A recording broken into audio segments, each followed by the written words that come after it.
أعوذ بالله من الشيطان الرجيم.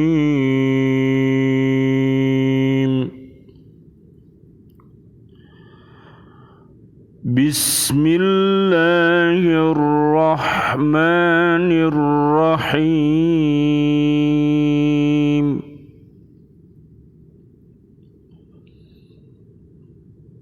وإذ يرفع إبراهيم القواعد من البيت وإسماعيل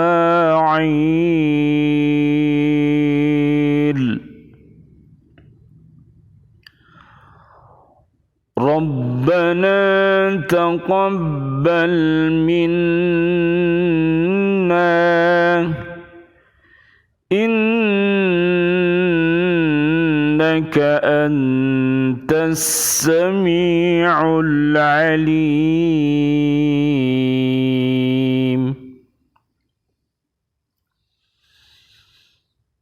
ربنا واجعلنا مسلمين لك ومن ذريتنا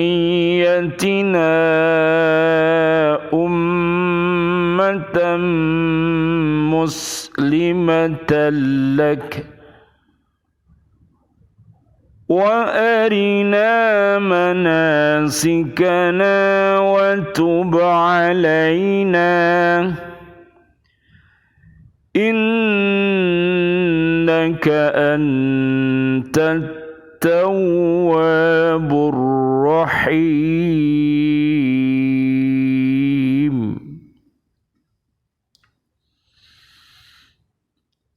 ربنا وابعث فيهم رسولا منهم يتلو عليهم آياتك ويعلمهم الكتاب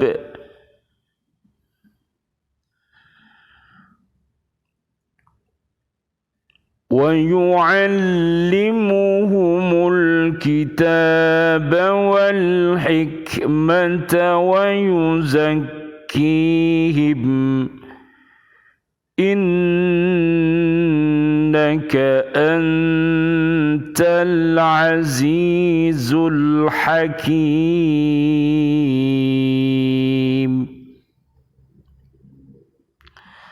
Dan ingatlah ketika Ibrahim meninggikan pondasi Baitullah bersama Ismail, seraya berdoa, "Ya Tuhan kami, terimalah amal dari kami.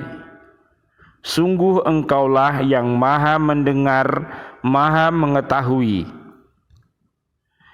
Ya Tuhan kami, jadikanlah kami orang yang berserah diri kepadamu, dan anak cucu kami juga umat yang berserah diri kepadamu, dan tunjukkanlah kepada kami cara-cara melakukan ibadah haji kami, dan terimalah taubat kami.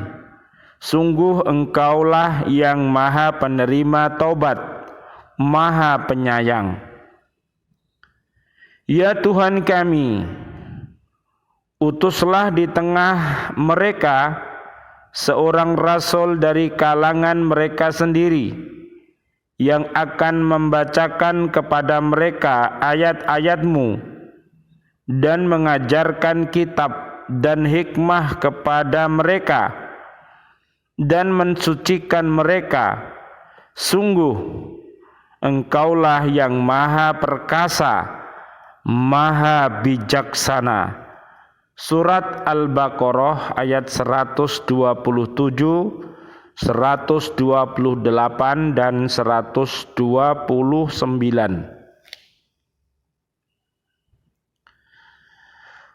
Orang-orang Arab diingatkan bahwa yang membangun Baitullah itu adalah nenek moyang mereka yang bernama Nabi Ibrahim alaihi salam dan putranya Ismail alaihi salam.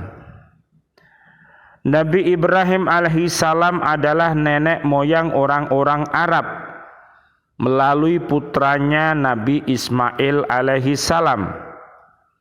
Sedangkan orang Israel melalui putranya yang bernama Ishak alaihi salam.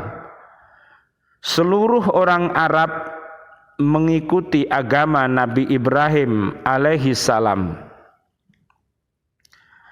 Dari ayat tersebut dapat difahami bahwa yang membangun Baitullah ialah Nabi Ibrahim alaihi salam dan putranya Nabi Ismail alaihi salam.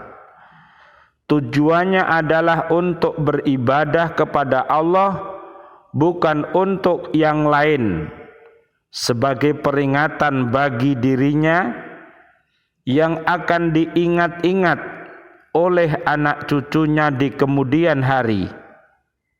Bahan-bahan untuk membangun Ka'bah itu adalah benda-benda biasa, sama dengan benda-benda yang lain, dan bukan benda-benda yang sengaja diturunkan Allah dari langit.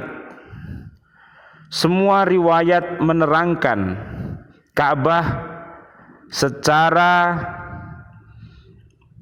berlebih-lebihan adalah riwayat yang tidak benar, diduga berasal dari Israiliyat. Mengenai Al-Hajar Al-Aswad, Umar bin Al-Khattab radhiyallahu an berkata, pada waktu itu ia telah menciumnya. An Abbas bin Rabi'ata an Umar radhiyallahu anhu annahu jaa ilal hajaril aswadi faqabbalahu faqala inni a'lamu annaka hajarun la tadurru wa la tanfa'u walaula anni ra'aitun nabiyya sallallahu alaihi wasallam yuqabbiluka. Dari Abis bin Rabi'ah dari Umar bin Khattab radhiyallahu an bahwa dia mendatangi Hajar Al-Aswad lalu menciumnya, kemudian berkata, sungguh aku mengetahui bahwa kamu hanyalah batu yang tidak bisa mendatangkan madarat atau manfaat, bahwa kamu hanyalah batu yang tidak bisa mendatangkan madarat maupun manfaat. Namun kalau bukan karena aku telah melihat Nabi sallallahu alaihi wasallam menciummu, tentu aku tidak akan menciummu. Muttafaqun alaih. Ini adalah lafaz Imam Bukhari radhiyallahu an. Menurut riwayat Ad-Darul Qutni, Rasulullah sallallahu alaihi wasallam pernah menyatakan sebelum mencium Hajar Aswad bahwa itu adalah batu biasa. Demikian pula halnya Abu Bakar radhiyallahu an dan sahabat-sahabat yang lain. Dari riwayat-riwayat di atas dapat diambil kesimpulan bahwa Hajar Aswad adalah batu biasa saja. Perintah menciumnya berhubungan dengan ibadah, seperti perintah sholat menghadap ke Ka'bah, perintah melempar jumrah di waktu melaksanakan ibadah haji dan sebagainya. Semua dilaksanakan semata-mata melaksanakan perintah Allah subhanahu wa ta'ala. Setelah Nabi Ibrahim alaihissalam dan Nabi Ismail alaihissalam selesai meletakkan pondasi Ka'bah, mereka berdua berdoa, terimalah dari kami. Maksudnya ialah terimalah amal kami sebagai amal yang soleh. Ridhoilah dan berilah pahala. Allah maha mendengar. Maksudnya Allah maha mendengar doa kami. Dan Allah maha mengetahui maksudnya. Allah maha mengetahui niat-niat dan maksud kami membangun dan mendirikan Ka'bah ini. Dari ayat di atas dapat diambil hukum bahwa sunnah hukumnya berdoa dan menyerahkan semua amal kita kepada Allah apabila telah selesai mengerjakannya. Dengan penyerahan itu berarti tugas seorang hamba ialah mengerjakan amal-amal yang soleh karena Allah, dan Allah lah yang berhak menilai amal itu dan memberinya pahala sesuai dengan penilaiannya. Dari ayat di atas juga dapat dimengerti bahwa Nabi Ibrahim alaihissalam dan putranya Nabi Ismail alaihissalam berdoa kepada Allah setelah selesai mengerjakan amal yang soleh dengan niat dan maksud perbuatan itu semata-mata dilakukan dan dikerjakan karena Allah subhanahu wa ta'ala. Karena sifat dan bentuk perbuatan yang dikerjakannya itu diyakini sesuai dengan perintah Allah, maka ayah dan anak itu pun yakin pula bahwa amalnya itu pasti diterima oleh Allah subhanahu wa ta'ala. Hal ini berarti bahwa segala macam doa yang dipanjatkan kepada Allah yang sifat bentuk tujuannya sama dengan yang dilakukan oleh Nabi Ibrahim alaihissalam dan putranya pasti diterima Allah pula dan pasti diberi pahala yang baik dari sisinya. Pada ayat berikutnya, ayat 128, Nabi Ibrahim alaihissalam melanjutkan doanya agar keturunannya menjadi umat yang tunduk dan patuh kepada Allah. Di dalam perkataan Muslim, tunduk, patuh, terkandung pengertian bahwa umat yang dimaksud Nabi Ibrahim alaihissalam itu mempunyai sifat-sifat satu: memurnikan kepercayaan hanya kepada Allah. Hati seorang muslim hanya mempercayai bahwa yang berhak disembah dan dimohonkan pertolongan hanya Allah yang Maha Esa. Kepercayaan ini bertolak dari kesadaran muslim bahwa dirinya berada di bawah pengawasan dan kekuasaan Allah subhanahu wa ta'ala. Allah saja yang dapat memberi keputusan atas dirinya. Yang kedua, semua perbuatan kepatuhan dan ketundukan dilakukan hanya karena dan kepada Allah saja, bukan karena menurut hawa nafsu, bukan karena ingin dipuji dan dipandang baik oleh orang, bukan karena pangkat dan jabatan, dan bukan pula karena keuntungan duniawi. Bila kepercayaan dan ketundukan itu tidak murni kepada Allah, maka Allah tidak lagi menjadi pelindung bagi mereka. Allah berfirman, "Ara'aita man ittakhadha ilahahu hawahu afa anta takunu alaihi wakila." Sudahkah engkau Muhammad melihat orang yang menjadikan keinginan sebagai Tuhannya, apakah engkau akan menjadi pelindungnya? Surat Al-Furqan ayat 43. Allah membiarkan sesat orang yang menjadikan hawa nafsunya sebagai Tuhannya dan mengunci mati hatinya, karena Allah mengetahui bahwa mereka tidak menerima petunjuk-petunjuk yang diberikan kepadanya.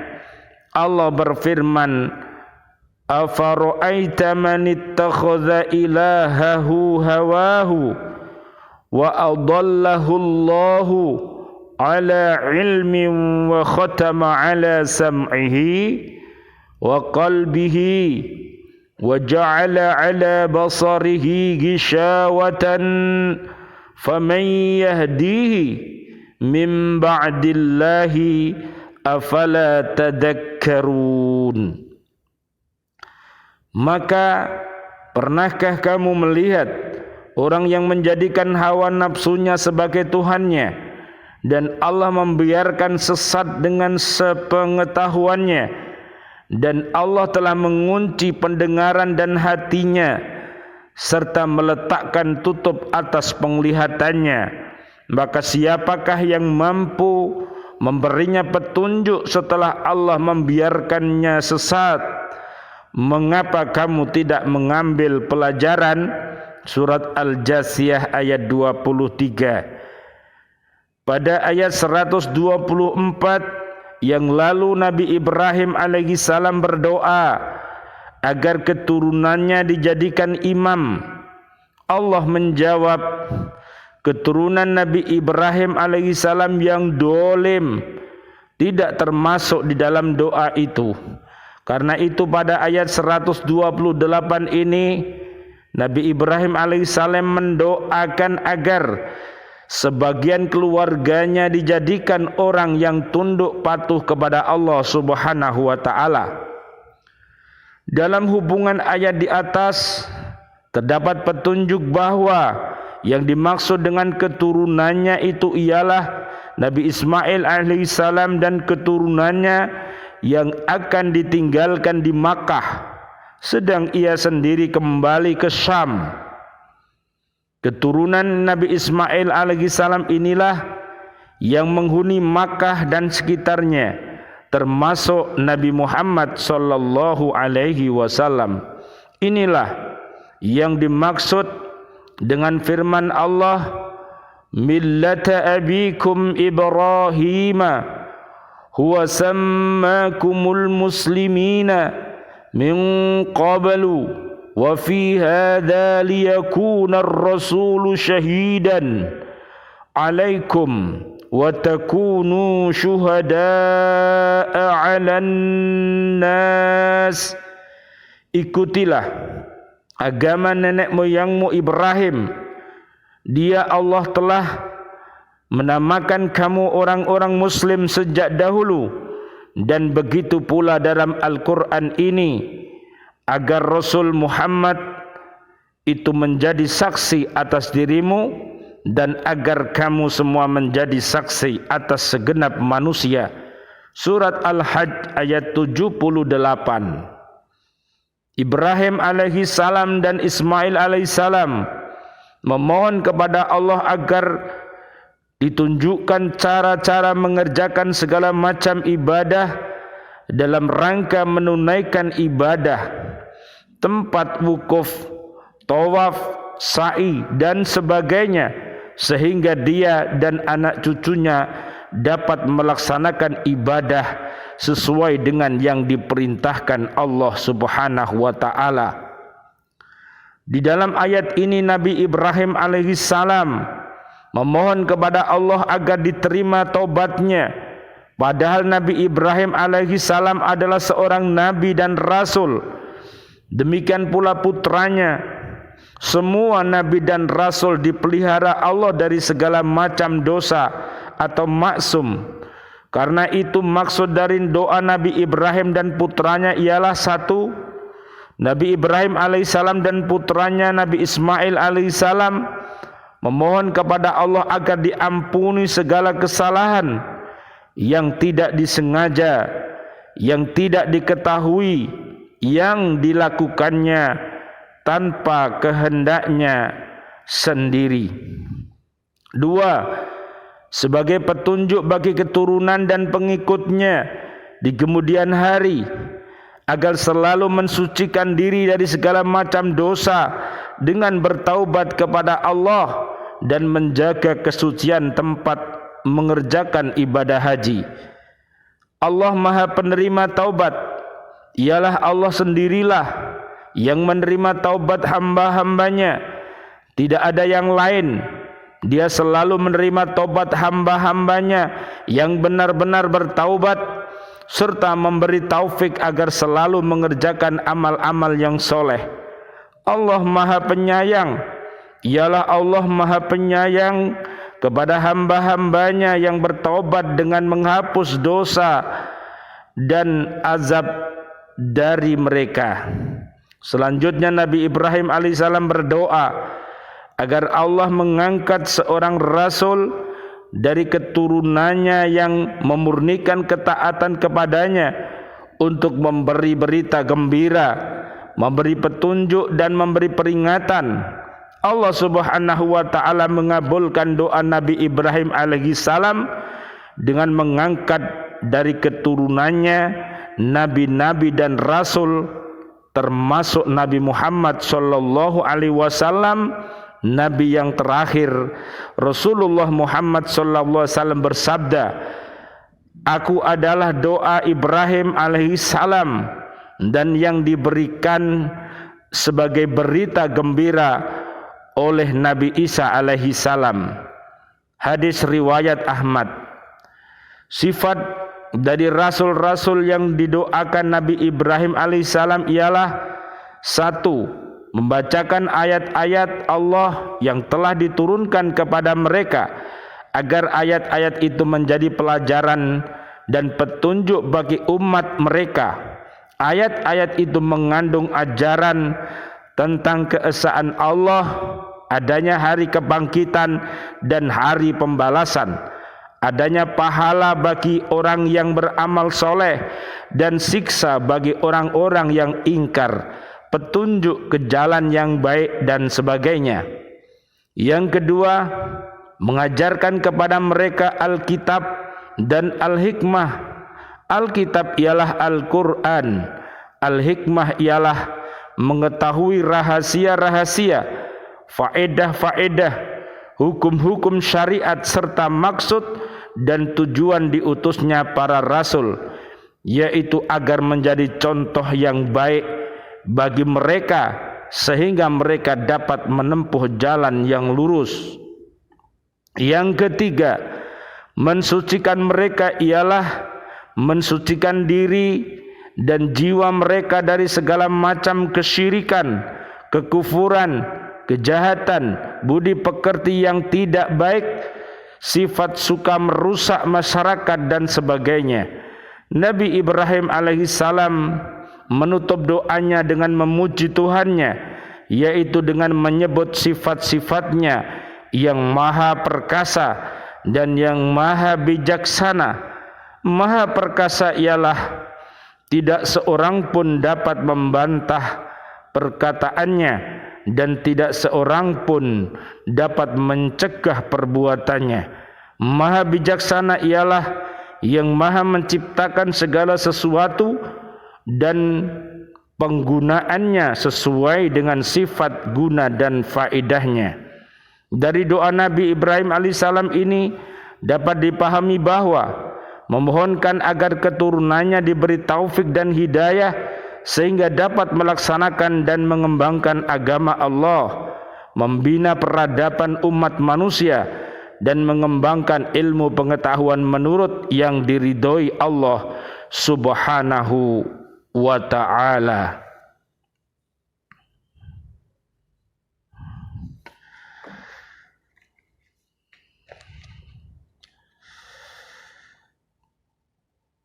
Menguatkan kebaikan merupakan sebuah proses panjang, dimulai dari bertaubat, menjauhi perbuatan-perbuatan yang diharamkan, dan berteman dengan orang-orang yang dapat meningkatkan kualitas ibadah. Fase pertama yang harus dilalui seseorang yang ingin menguatkan kebaikannya adalah dengan bertaubat. Jangan sampai kita mengira sudah bersih dari dosa. Tanyakan pada nurani, renungkan dosa-dosa yang masih kita lakukan, karena manusia tempatnya salah dan khilaf. Rasulullah SAW berwasiat, jauhilah segala yang haram, niscaya kamu menjadi hamba yang terbaik. Amalan pertama yang dibutuhkan untuk menguatkan kebaikan bukan memperbanyak amalan-amalan sunnah, tetapi dengan meninggalkan perbuatan-perbuatan dosa. Rasul mengingatkan bahwa setiap dosa akan meninggalkan noda hitam dalam hati. Dosa-dosa inilah yang menjadikan hati menjadi gelap dan sukar menerima kebaikan. Dengan bertaubat dan tidak mengulanginya akan membersihkan hati dan siap menerima kebaikan. Perbuatan yang awalnya mubah, jika diniati untuk menghindari dosa, akan bernilai ibadah. Apalagi saat ini kemaksiatan bisa kapan saja dan di mana saja. Tidur pun bisa bernilai ibadah jika dalam keadaan terjaga ada kecenderungan untuk melakukan maksiat. Kebaikan dimulai dari hal-hal kecil yang ada pada diri sendiri, tidak harus yang terlihat oleh banyak. Kebaikan ada di dalam hal yang kecil yang dibarengi dengan niat baik, intinya tidak melakukan maksiat. Salah satu caranya adalah dengan membahagiakan diri dengan hal yang halal. Contohnya saat sedang banyak pikiran, carilah hiburan yang halal. Hiburan tidak harus dengan perkara yang haram. Tentu setiap orang memiliki kebahagiaannya masing-masing. Ada yang bahagia dengan makan, jalan-jalan, bersenda gurau dengan keluarga dan lainnya. Sibukkan diri dengan hal-hal yang halal, maka itu akan menjadi kebaikan terbesar yang diapresiasi oleh Allah Subhanahu wa taala dan Rasul-Nya. Ibnu Athaillah juga mengatakan, amal yang baik muncul dari ahwal atau hati yang baik. Amal adalah perilaku atau ibadah yang dapat dilihat oleh mata, misalnya sholat, sedekah dan lainnya. Sedangkan ahwal adalah kondisi hati atau batin ketika melakukan amal. Contohnya niatan atau pandangan hati ketika sholat, puasa, sedekah dan sebagainya. Kadang-kadang ahwal lebih penting daripada amal. Inilah yang sering dibahas oleh orang-orang tasawuf, sedang amal telah dibahas oleh ahli fikih. Apakah saat sujud hati kita ikut sujud? Apakah saat rukuk hati kita ikut rukuk?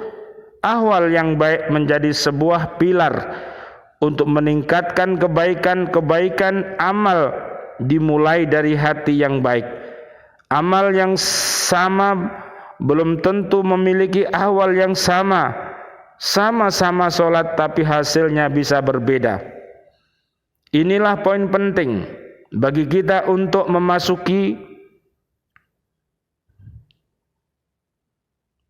meningkatkan kualitas iman dan takwa kita. Bukti kesuksesan kita di bulan suci Ramadan adalah menjadikan iman dan takwa kita semakin baik. Takwa secara amal mungkin bisa turun, tetapi secara ahwal akan naik. Saat Ramadan kita sangat patuh kepada Allah walaupun tidak ada yang melihat. Kita tidak akan membatalkan puasa. Ini menunjukkan saat puasa walaupun amal turun, ahwal akan naik, sehingga muncul perasaan bahagia karena kita telah beribadah kepada Allah. Menikmati ibadah kepada Allah adalah tingkatan ahwal yang tinggi. Orang yang hatinya baik tetapi amalnya sedikit lebih baik daripada orang yang amalnya banyak tapi hatinya kurang baik. Ibnu Athaillah As-Sakandari dalam kitab Hikam mengatakan, jangan selalu ikuti orang-orang yang tidak meningkatkan kualitas penghambaan kita kepada Allah. Artinya kita mencari orang yang jika kita bersamanya kita menjadi bersemangat beribadah kepada Allah. Cari orang yang perkataannya membuat kita menjadi semangat beribadah kepada Allah. Tidak harus bertemu secara langsung, mendengarkan ceramahnya lihat media sosial juga bisa. Carilah lingkungan yang mendukung untuk beribadah. Bagi yang sudah berkeluarga, suami istri diajak mengaji di rumah. Kuatkan yang ada di sekitar kita supaya mereka juga bisa menguatkan kita. Memperbaiki diri dan keluarga, memberi kesan baik ketika anak-anak, mengajarkan ibadah kepada anak-anak. Harapannya dengan memberi pengalaman yang baik ketika beribadah kepada Allah akan memberi kesan kebaikan kepada anak-anak kita. Mudah-mudahan seluruh kebaikan yang kita lakukan akan berbekas untuk meningkatkan kualitas iman dan takwa kita. Mudah-mudahan diri kita, keluarga besar kita dan umat ini dijadikan oleh Allah Subhanahu wa taala umat-umat yang terbaik yang senantiasa beriman dan bertakwa kepada Allah Subhanahu wa taala. Bagi umat yang masih berada di jalan yang dimurkai oleh Allah, doa-doa kita mudah-mudahan Allah memberikan hidayahnya, Allah memberikan taufiknya agar mereka mau bertaubat, kembali memohon ampunan kepada Allah Subhanahu wa taala dan menggantikan segala hal-hal yang buruk, digantikannya dengan perbuatan-perbuatan yang baik. Amin amin ya rabbal alamin. Asyhadu an la ilaha illallah astaghfirullah nas'aluka ridhaka wal jannah wa na'udzubika min sakhatika wan nar. Allahumma innaka afuwun karim tuhibbul afwa fa'fu anna ya karim.